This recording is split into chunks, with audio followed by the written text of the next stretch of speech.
Good morning student. अब मैं आपको आज नरेशन बताने वाला हूँ। तो सबसे पहले आप देखना है नरेशन मतलब लिखे हैं कथन। नरेशन का मतलब होता है हिंदी होता है कथन। कथन क्या है? यह एक तर्क है जिससे हम सत्य और असत्य के बारे में भी जानते हैं। यानी कि कहा जाए तो जब कोई दो व्यक्ति किसी एक चीज पे बहस करता है उसका एक ही निष्कर्ष निकलता है, चाहे जो वह सत्य होता है, तो वही यह नरेशन होता है, वही नरेशन कहलाता है। तो नरेशन के बारे में सबसे पहले अगर देखा जाए तो हम लिखे हैं there are two kinds of narration. Narration जो होते हैं वो दो प्रकार के होते हैं। पहला होता है डायरेक्ट नरेशन, दूसरा होता है इनडायरेक्ट नरेशन। तो इसके आगे हम स्टेप लिखे हैं how to make indirect speech. यानी कि अगर देखा जाए कि ये डायरेक्ट से इनडायरेक्ट स्पीच कैसे बनते हैं, जिसे हम यहाँ पे लिखे हैं डायरेक्ट नरेशन और इनडायरेक्ट नरेशन। आप अगर बुक में देखिएगा या एग्जाम में पूछेगा तो यहाँ पर आपको नरेशन नहीं लिखा जाएगा। जब भी एग्जाम में पूछता है या बुक में लिखा रहता है तो वो लिखा रहता है डायरेक्ट स्पीच और इनडायरेक्ट स्पीच लिखा है, यानी स्पीच आपको लिखा रहेगा। वैसे अगर कहा जाए स्पीच एक भाषण को बोला जाता है, तो इसमें नरेशन में ये चीज लिखा रहता है, इसलिए हम यहाँ पे लिखे हैं how to make indirect speech. तो कि कोई भी नरेशन जो रहता है आपका डायरेक्ट में रहता है, उसको हम कैसे इनडायरेक्ट में बनाएंगे इस चीज के बारे में हम पढ़ेंगे। तो कुछ नोट्स लिखे हैं, नोट्स में लिखे हैं there are two parts of direct speech. यानी कि जो वाक्य आपको बनाने दिया जाता है उसको हम लोग बोलते हैं डायरेक्ट स्पीच। और डायरेक्ट स्पीच जो होता है वो आपका दो पार्ट्स में बटा रहता है, इसलिए हम लिखे there are two parts of direct speech. Direct speech जो होता है वह दो पार्ट्स के होते हैं, मतलब दो प्रकार के होते हैं। तो पहला होता है एक रिपोर्टिंग वर्ब होता है, दूसरा होता है रिपोर्टेड स्पीच होता है। तो दो प्रकार का होता है, एक रिपोर्टिंग वर्ब, दूसरा रिपोर्टेड स्पीच। तो रिपोर्टेड स्पीच के आगे हम लिखे हैं the clause under inverted comma. तो the clause under inverted comma मतलब रिपोर्टेड स्पीच आपका जब भी रहेगा इन्वर्टेड कॉमा के अंदर रहेगा। इन्वर्टेड कॉमा मतलब आप देखें वाक्य में कभी भी इस टाइप का सिंबल लगा रहता है, इस टाइप का सिंबल। इसके बीच में जो आपका वाक्य रहता है उसको हम लोग बोलते हैं रिपोर्टेड स्पीच, और इन्वर्टेड कॉमा के जो बाहर रहेगा उसको हम बोलेंगे रिपोर्टिंग वर्ब बोलेंगे। सॉरी यहाँ पे वर्ब छूट गया है, वर्ब, तो आप वर्ब लिख लीजिएगा रिपोर्टिंग वर्ब और रिपोर्टेड स्पीच। जैसे हम लिखे हैं वाक्य को he said I am a good boy. अब देखिए यहाँ पे इन्वर्टेड कॉमा स्टार्ट हुआ है और यहाँ पे इन्वर्टेड कॉमा बंद हो गया, ये आपका डायरेक्ट नरेशन हो गया। तो इन्वर्टेड कॉमा के बाहर वाले जो वाक्य रहता है इसमें दो वाक्य रहेगा। जैसे अगर कहा जाए उसने कहा ही सेड मैं एक अच्छा लड़का, तो एक वाक्य ये हो गया, दूसरा वाक्य ये हो गया। तो इन्वर्टेड कॉमा के जो बाहर वाक्य रहता है उसको हम लोग बोलते हैं रिपोर्टिंग वर्ब बोलते हैं। क्या बोलते हैं? Reporting verb. और इन्वर्टेड कॉमा के अंदर जो वाक्य रहता है उसको हम लोग बोलते हैं रिपोर्टेड स्पीच बोलते हैं। ठीक है, इसी प्रकार से दूसरा वाक्य अगर लिए हैं Moni said see loves me, तो ये मोनी सेड आपका इन्वर्टेड कॉमा के बाहर है, तो ये आपका क्या है? रिपोर्टिंग वर्ब हो गया। और सी लव्स मी ये आपका इन्वर्टेड कॉमा के अंदर है, ये क्या हो गया? रिपोर्टेड स्पीच हो गया। ठीक है, अगला स्टेप हम यहाँ पे लिखे हैं स्टेटमेंट। कुछ इसका रूल्स होता है नरेशन का, लिखे हैं बिगिंस विद सब्जेक्ट। ये नरेशन आपका जब भी शुरू होगा वह आपका सब्जेक्ट से शुरू होगा। जब भी शुरू होता है ये नरेशन वाक्य वह किससे शुरू होता है? सब्जेक्ट से। जैसे अभी देखे थे आप ही सेड टू मी, तो ये आपका क्या था? सब्जेक्ट था। तो आप देखिए इसमें हम लिखे हैं सन। क्या लिखे हैं? सन। सन मतलब क्या होता है? पुत्र होता है। वैसे कहा जाए सन मतलब पुत्र होता है। और इस सन जो है तीन अक्षर का बना होता है और तीनों अक्षर का कुछ ना कुछ अर्थ होता है। जैसे अगर हम देखते हैं एस, ये आप एस आपका फर्स्ट कहलाता है, यानी एक तरह से फर्स्ट पर्सन कहा जाए, यानी नरेशन का पहला पुत्र। तो ये फर्स्ट एस का मतलब होता है सब्जेक्ट। और याद रखिएगा नरेशन में सब्जेक्ट के रूप में अगर आपका ये आई भी अगर कि वाक्य में आता है तो ये सब्जेक्ट सब चेंज होता है, बदलता है। वो दूसरा वर्ड जो आता है आपका ये सेकंड कहलाता है, सेकंड पर्सन का। तो ये सेकंड जो होता है वो का मतलब होता है ऑब्जेक्ट। और ऑब्जेक्ट आप जो यहाँ ऑब्जेक्ट के आगे हम लिखे हैं यूं, यानी कि यूं आपका ऑब्जेक्ट साथ बदलेगा। और एन का मतलब होता है नो चेंज, यानी कि आई वी और यू इसके अलावा कोई भी वर्ड आपका नरेशन में नहीं बदलता है। तो याद रखिएगा, एस का मतलब होता है सब्जेक्ट, ओ का मतलब होता है ऑब्जेक्ट और एन का मतलब होता है नो चेंज। यानी कि सन नरेशन में एक तरह से आप समझ सकते हैं तीन पुत्र है, फर्स्ट सेकेंड और थर्ड, जिसमें कि ये दो चीज का क्रिया इस नरेशन में बार बार होते रहता है। यानी सब्जेक्ट रूप में आई भी आपका सब्जेक्ट साथ बदलेगा और आपका यू जो है वो आपका ऑब्जेक्ट साथ बदलेगा। तो सबसे पहले इस नरेशन में आपको पर्सन को समझना बहुत जरूरी है। पर्सन के बारे में भी हम आगे चर्चा करते हैं, तब आपको नरेशन के पूरा तरह से देखिए। अब मैं आपको पर्सन्स के बारे में चर्चा करता हूँ। पर्सन्स के आगे लिखे हैं there are 3 kinds of person. मतलब पर्सन जो है आपका 3 प्रकार का होता है। पर्सन्स कितने प्रकार के होते हैं?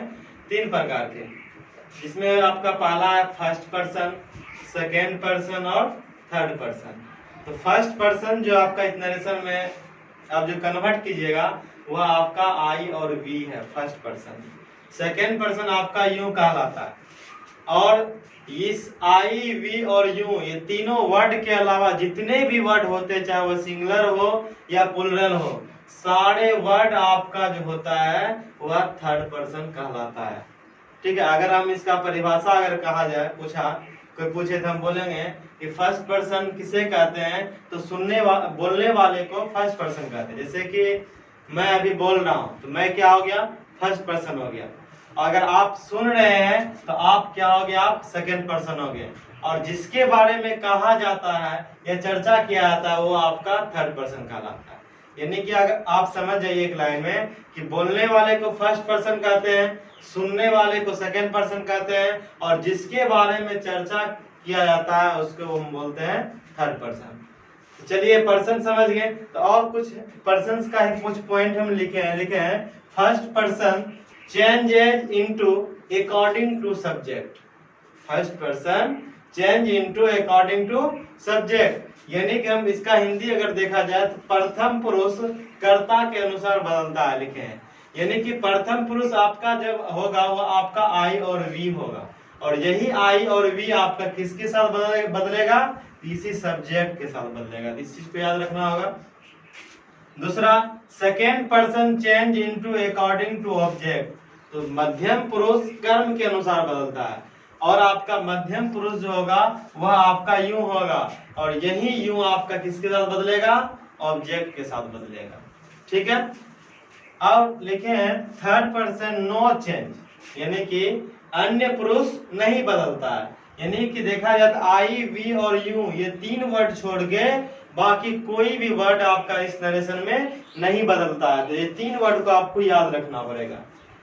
जैसे में ही ले लीजिए, सी ले लीजिए, इट ले लीजिए, किसी का भी नाम ले लीजिए, बॉय गर्ल का, बॉयज गर्ल्स दे इटीसी, ये सारे वर्ड जो आपका है चाहे वो सिंगुलर में हो या प्लूरल में हो, कोई भी वर्ड बदलता नहीं है।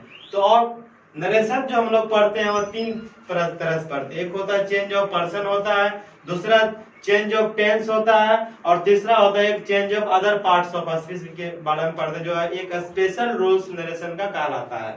तो सबसे पहले हम चर्चा करेंगे इस नरेशन में चेंज ऑफ पर्सन, यानी कि चेंज ऑफ पर्सन क्या है, इसको हम कैसे बनाएंगे। इसका हिंदी होता है पुरुष का बदलना। चेंज ऑफ पर्सन का हिंदी क्या होता है? पुरुष का बदलना। इसका रूल्स होता है से टू का अगर वाक्य में आपको से टू मिले आप दीजिएगा टेल, और अगर सेज टू मिल जाए एस लगे तो आप टेल्स कर दीजिएगा, TELLS। और इन्वर्टेड कोमा अगर मिले, इन्वर्टेड कोमा याद रखिएगा ये सिंबल होता है इन्वर्टेड कोमा भी। अगर ये चीज नहीं समझते हैं तो समझिएगा 2 गो 6 1 गो 9, इस चीज को याद रखिए, ये इन्वर्टेड कोमा है। ठीक है। तो ये आपका इन्वर्टेड कॉमा के बदले क्या हो जाएगा, दैट। और याद रखिएगा चेंज ऑफ पर्सन का पहचान होता है वर्ब 1 या वर्ब 5। ये सब्जेक्ट के बाद आपको ये चीज जरूर मिलेगा। तो इस पर चेंज ऑफ पर्सन को बनाने से पहले किसी भी नरेशन, कोई भी आप अगर डायरेक्ट नरेशन बनाते हैं उसके लिए आपको चार्ट याद रखना पड़ेगा। अगर चार्ट याद कर लीजिएगा आप नरेशन में आपको कहीं भी दिक्कत नहीं होगा। इसलिए आपको चार्ट याद रखना बहुत इंपॉर्टेंट है। तो एक बार सिर्फ चार्ट याद कीजिए, बाकी कभी भी आपने भुलाइएगा और ना ही आपको याद करने की जरूरत है। ठीक, तो इसलिए आपको चार्ट याद, पहले चार्ट लिखाते हैं फिर आपको हम बनाने के लिए सिखाएंगे कि आखिर चेंज ऑफ पर्सन कैसे बदला जाता है। ठीक है, अब मैं आपको चार्ट तैयार कर दिया। तो चार्ट आप देखेंगे, चार्ट आपको जो आप बाजार में खाए हैं पैसा लगा के, तो आप एक भी नहीं छोड़ते हैं। उसी प्रकार से इस चार्ट को आप एक एक पीस करके पूरा निगलना है आपको। एक बार चार्ट को अगर आप निगल गए, बढ़िया से खा लीजिएगा, तो कभी भी आप नरेशन को नहीं भूल पाइएगा। अन्यथा एक भी चार्ट छूट गया, याद नहीं किए, तो आप वो छोड़ दीजिएगा। इसीलिए चार्ट को आपको सही से याद रखना पड़ेगा। जैसे देखिए चार्ट का कुछ हम लिखे हैं, I, me, my, my, we, us, our, ours, you, your, yours, he, him, his, his, why, him, his, his, मतलब ये डॉट डॉट का मतलब ऊपर वाला ही है। Ram, him, his, his, she, her, her, hers होगा यहाँ पे। ठीक है, girl, her, same, Sita, her और हर्ष, ये हर्ष है। They, them, their, theirs, boys, them, their, theirs, girls, them, their, theirs, it, its, cross है।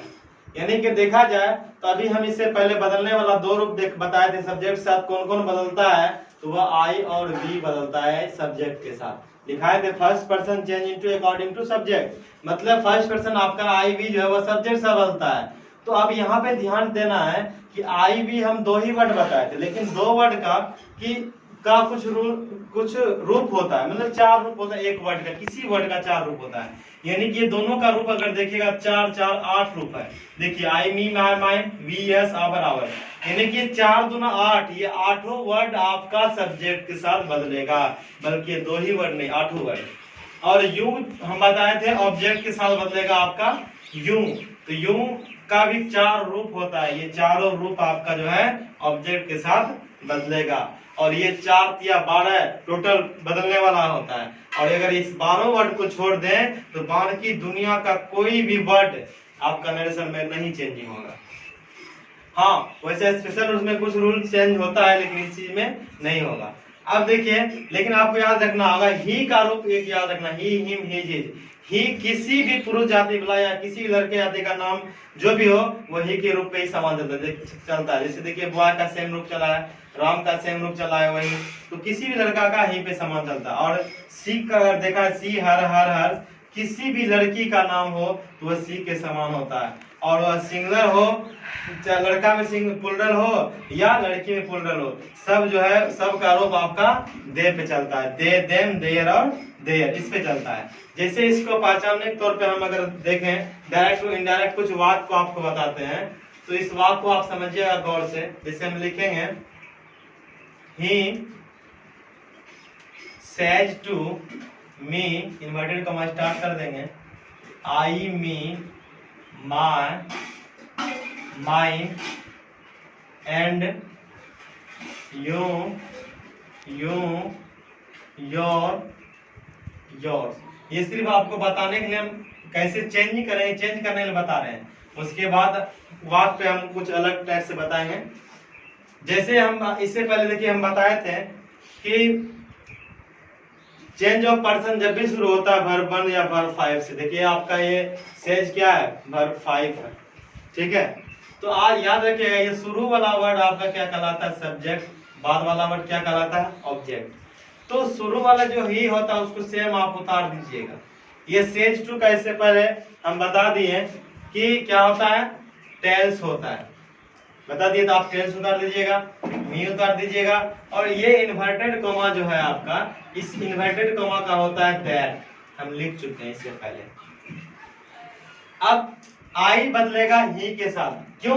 क्योंकि हम बता दिए आई सब्जेक्ट साथ बदलता है। तो देखिए ये चारों चार्ट किसका बदलेगा, सब्जेक्ट के साथ। तो सब्जेक्ट में आपका ही है, आई पहला है तो ही पहला, तो क्या आ जाएगा, ही हो जाएगा।